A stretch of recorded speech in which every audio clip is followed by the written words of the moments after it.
Hello friends, मैं चंदन तिवारी अपने YouTube channel combine lecture series में आपका स्वागत करता हूं। तो आज रीजनिंग की चौथी क्लास है जिसमें हम लोग क्लॉक पढ़ रहे हैं। और पिछली क्लास में हमने डिस्कस किया था कि एक खराब घड़ी थी या फिर एक घड़ी जो स्लो हो जाती थी 1 घंटे में और दूसरी घड़ी थी जो फास्ट हो जा रही थी। तो हमने पिछली टॉपिक में पढ़ा कि स्लो एंड फास्ट के आधार पर घड़ी का किस प्रकार के प्रश्न बनते हैं। तो आज हमारी जो टॉपिक चलेगी क्लॉक में वो अलार्म के आधार पर चलेगी कि अलार्म जो घड़ी में देखेंगे बड़ी बड़ी घड़ी होती है रेलवे स्टेशन पे, 1 बजता है तो 1 बार बजती है, 2 बजता है तो 2 बार बजती है, जिससे हमें ये पता चल जाता है कि कोई दूर भी रहता है तो उससे पता लग जाता है कि कै बज रहा है। अगर दूर कोई है और 4 बार बजा तो इसका मतलब घड़ी में 4 बज रहे हैं। तो इसी प्रकार के क्वेश्चन आज हम पढ़ेंगे जो कि अलार्म के आधार पर रहेगा। तो आज की टॉपिक बनाइएगा अलार्म के आधार पर, अलार्म पर आधारित प्रश्न। अलार्म पर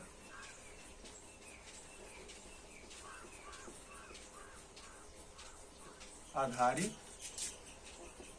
प्रश्न। ठीक, तो क्वेश्चंस पे आते हैं। अब हमारे सामने देखिए पहला क्वेश्चन है। अब देखते हैं कैसे सॉल्व करते हैं इसे। ये क्वेश्चन क्या कह रहा है, एक घड़ी 1 बजे 1 बार, 2 बजे 2 बार, 3 बजे 3 बार और इसी प्रकार जितना समय होता है वो उतनी बार बजती है। तो बताइए यदि वह आज दोपहर 1 बजे बजना प्रारंभ करती है तो कल दोपहर 1 बजे तक वह कितनी बार बजी होगी। तो क्वेश्चन आपका है कि जैसे कि 1 बजता है तो कितनी बार बजती है, 1 बजता है तो 1 बार, 2 बजता है तो 2 बार, 3 बजता है तो 3 बार, 4 बजता है तो 4 बार, 5 पर 5 बार, 6 बजे 6 बार, 7 बजे 7 बार, 8 बजे 8 बार, 9 बजे 9 बार, 10 बजे 10 बार और 11 बजे 11 बार, 12 बजे 12 बार। क्योंकि एक जो हम लोग के पास जो घड़ी होती है हमारी घड़ी में वो मैक्सिमम 12 बजता है और एक से बजना प्रारंभ करता है, लास्ट 11 बार बजता है। तो एक घड़ी में 12 बार बजता है, लेकिन 12 बजने की बात की जाए तो अगर आज दोपहर हमने 12 बजे उसे बजना प्रारंभ करवाया तो आज 12 बजे तक वो कितनी बार बजी होगी, 12 बार बज चुकी है वो। तो अगर आज हम दोपहर में उसे प्रारंभ करवाते हैं बजना तो रात में 12 बजे तक उसका 1 बार पूरा बज चुकी है जितना बार बजना है। लेकिन बात हो रही है यहाँ पे कल दोपहर 12 बजे की, यानी कि जितना हमारी वो 12 बार में बजी होगी उसमें हम 2 का गुणा कर देंगे, हमारा आंसर प्राप्त हो जाएगा। चलिए देखते हैं। तो अगर हम बात करें कितनी बार बजी होगी तो 1 बार तो 1 बार बजी, 2 बार 2 बार बजी, 2 बजे 2 बार, 3 बजे 3 बार, 4 बजे 4 बार। तो अगर हम इसको अगर जोड़ने की बात करें तो जो हमने आपको एक ट्रिक बताया होगा, वरना नहीं जानते तो देखिएगा। जब कोई भी प्राकृतिक संख्याएं होती है, नेचुरल नंबर्स होती हैं, जैसे कि 1 2 3 4 क्रम से बढ़ती जाती हैं, तो उसके लिए सूत्र होता है कितनी बार टोटल संख्या है, मैक्सिमम 12 बार। तो यहाँ पे सूत्र होता है n ब्रैकेट में n प्लस 1 डिवाइडेड बाई 2। ये सूत्र होता है आपका। यानी जहां n की वैल्यू होती है वो कितनी बार, n होती है संख्या, n क्या होती है, संख्या होती है। तो देखिए कितनी बार बज रही है, टोटल 12 बार बजी है। तो n की वैल्यू क्या हो गई, n इज इक्वल टू 12 हो गई। तो देखिए यहां पर 12 कोष्टक में 12 प्लस 1 डिवाइडेड बाई 2, ये 6 बार। देखिएगा ये 6 हो गया और 12 और 1 13, 13 छके 78, यानी 78 बार। वो 12 घंटे में कितनी बार बजी होगी, 78 बार बजी होगी। लेकिन ये सिर्फ एक चक्कर की हमने पता किया कि एक चक्कर पूरा करने में वो कितनी बार बजी। लेकिन आज दोपहर से कल दोपहर तक 2 चक्कर उसे पूरा करना होगा। तो यदि 12 घंटे में कितनी बार बजी, 78 बार। तो 24 घंटे में कितनी बार बजी होगी, 24 घंटे में 78 इंटू 2, 2 8 जा 60, 2 7 जा 40 और 1 50, यानी कि वह 156 बार बजी होगी। तो ये था आपका अलार्म पर आधारित पहला प्रश्न। आते हैं नेक्स्ट प्रश्न के ऊपर।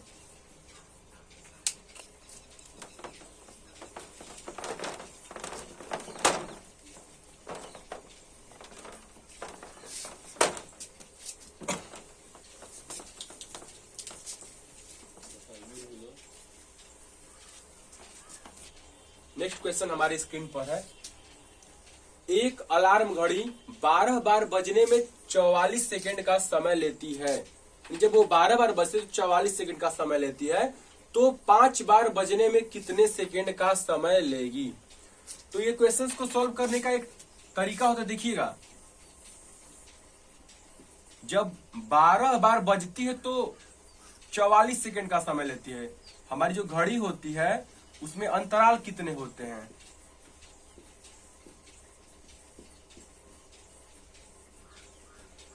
यहाँ होता है 9, 10, ये आपका 11। तो जो घड़ी होती है उसमें अंतराल कितने होते हैं?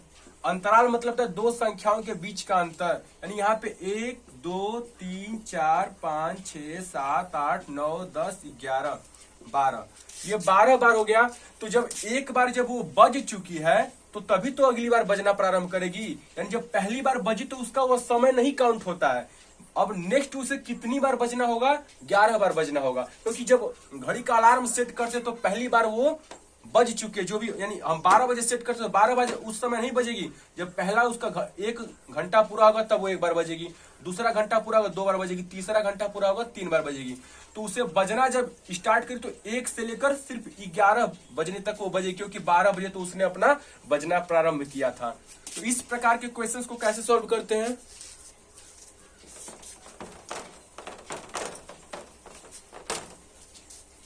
12 बार बजने में कुल कितना अंतराल था, यानी अंतराल की संख्या, यानी कितनी डिफरेंट थी, कितनी बार उसे बजना था? सिर्फ 11 बार।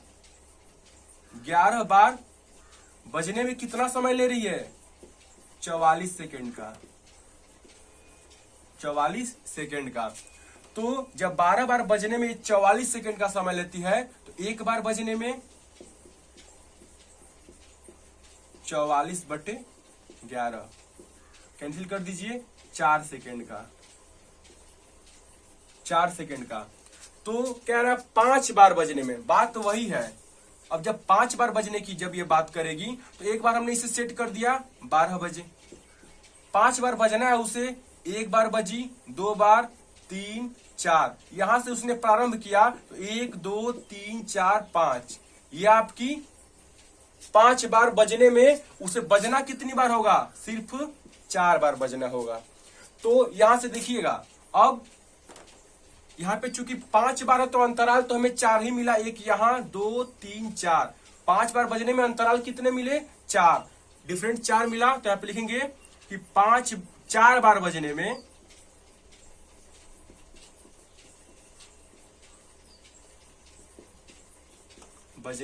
कितना टाइमिंग लेगी भाई? तो यहाँ पे हम 4 × 4 यानी कि 16 सेकेंड का वह समय लेगी। ठीक, ये 16 सेकेंड आ गया। तो आप लोग कंफ्यूज होंगे कि जब ये 12 बार बजी है तो हमने 11 बार ही क्यों लिया? 12 बार बजने में हमने 11 बार क्यों लिया? तो इस बात को आज हम आपको समझाते हैं क्यों ऐसा होता है।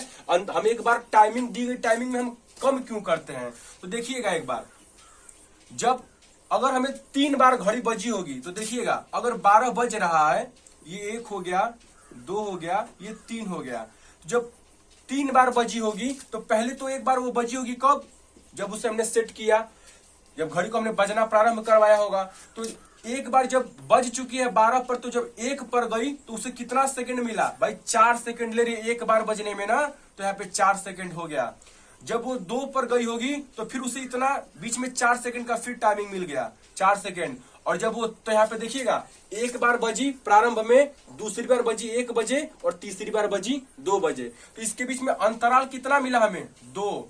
यही कंडीशन है हमारी 5 बार की। तो पहली बार वो बज चुकी है, दूसरी बार बजी कब? 4 सेकंड बाद, तीसरी बार बजी कब? 8 सेकंड बाद, चौथी बार बजी कब? फिर 12 सेकंड बाद, और 5वीं बार कब बजी होगी? फिर 4 सेकंड बाद। तो देखिएगा, 4, 4, 8, 4, 12 और 4, 16। तो ये आता है 16। हमेशा इसका एक कॉन्सेप्ट अपने दिमाग में रखिएगा कि जितनी बार वो बजी है, कितनी बार वो बजी है, उसके अकॉर्डिंग हम यहाँ पे रखते हैं। 12 बार बजने में उसे अंतराल कितना मिलता है? 11 अंतराल मिलता है। देखिएगा, 12 बार बजने में अंतराल कितना मिला? अंतराल उसे मिला 11 बार। तो उसी तरीके से 5 बार बजने में कितना अंतराल मिला उसे? 5 बार बजने में अंतराल उसे मिला 4 बार का, 4 बार। इसका ट्रिक होता है कि जितनी बार उसे बजना होगा उतने में से n-1, वह कितनी बार बज रही है? 5 बार, तो 5-1 हम निकालेंगे हमेशा एक कम करके। 12 बार बजी है तो उसे हम एक कम करके देखेंगे कि 11 अंतरालों में कितनी बार बजी होगी। तो 11 बार बजने, चूंकि एक बार प्रारंभ में बज चुकी है तो बजना उसे 11 बार। 11 अंतराल में 44 बार बजती है, तो एक अंतराल एक बार उसे बजने में कितना समय का डिफरेंट ले रही है? 4 सेकंड का। जब 4 सेकंड लेती है तो 5 बार बजना है, तो उसे सिर्फ 4 अंतराल, क्योंकि प्रारंभ में वो बज चुकी है तो 4 अंतराल पे देखना होता है। n की जो भी वैल्यू देगी उसमें से -1 करिएगा। जो वो n की वैल्यू दोबारा जब आती है, n-1 करने पे जो वैल्यू आपको फाइंड होती है उसमें आप इस वैल्यू का 4 सेकंड का मल्टीप्लाई कर दीजिएगा, आपको निकल जाता आंसर। इसी के आधार पर हम दूसरा क्वेश्चन देखते हैं। नेक्स्ट क्वेश्चन के ऊपर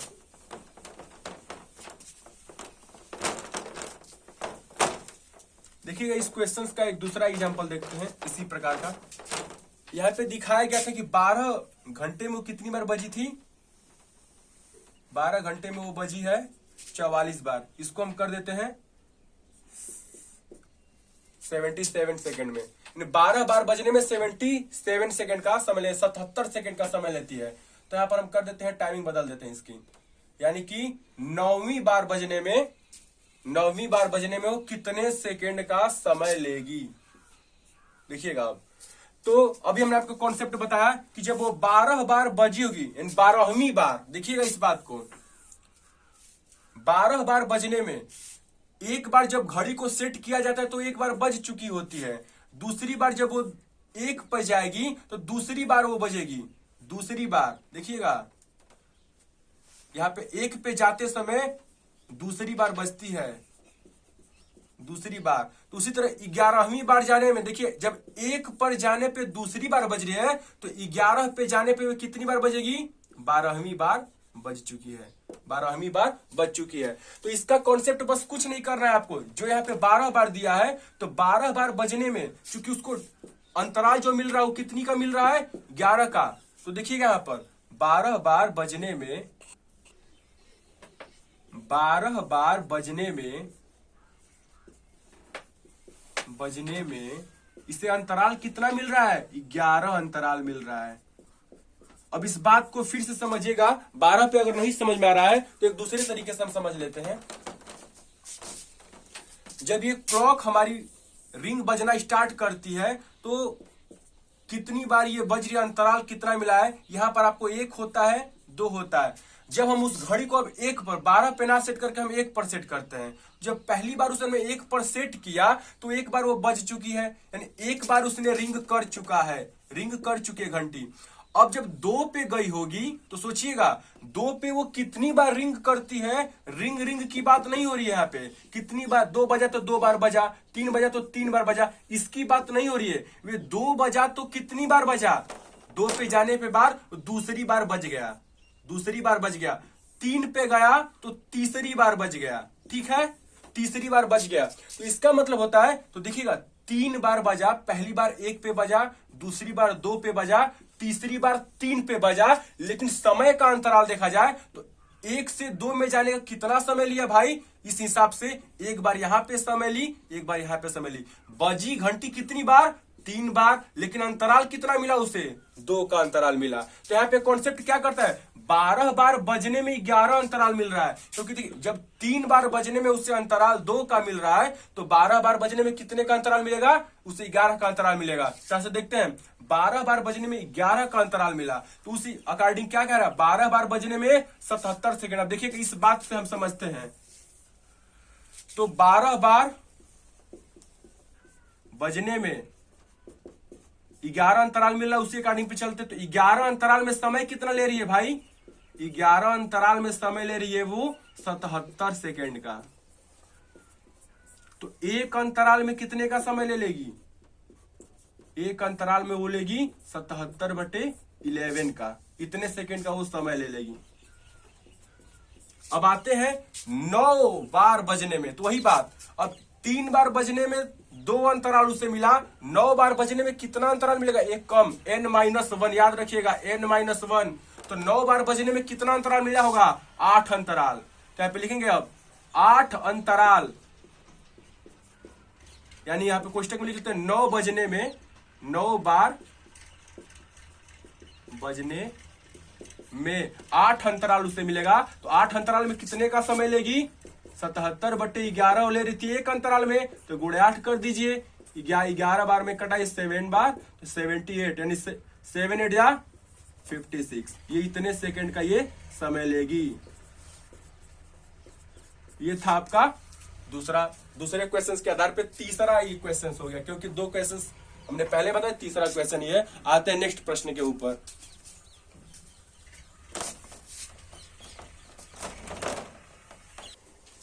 नेक्स्ट क्वेश्चन देखिए, हमारे स्कूल के पीरियड पर आधारित है। ये सीजीएल 2014 में आया हुआ क्वेश्चन है। और स्कूल की घंटी किस प्रकार बजती है? जब हम लोग क्लास में जाते हैं, तो जब स्कूल में पहुंचते हैं तो हम लोग क्या होता है, पहले घंटी लगातार बजे टन ऐसे रिंग बजती है लगातार।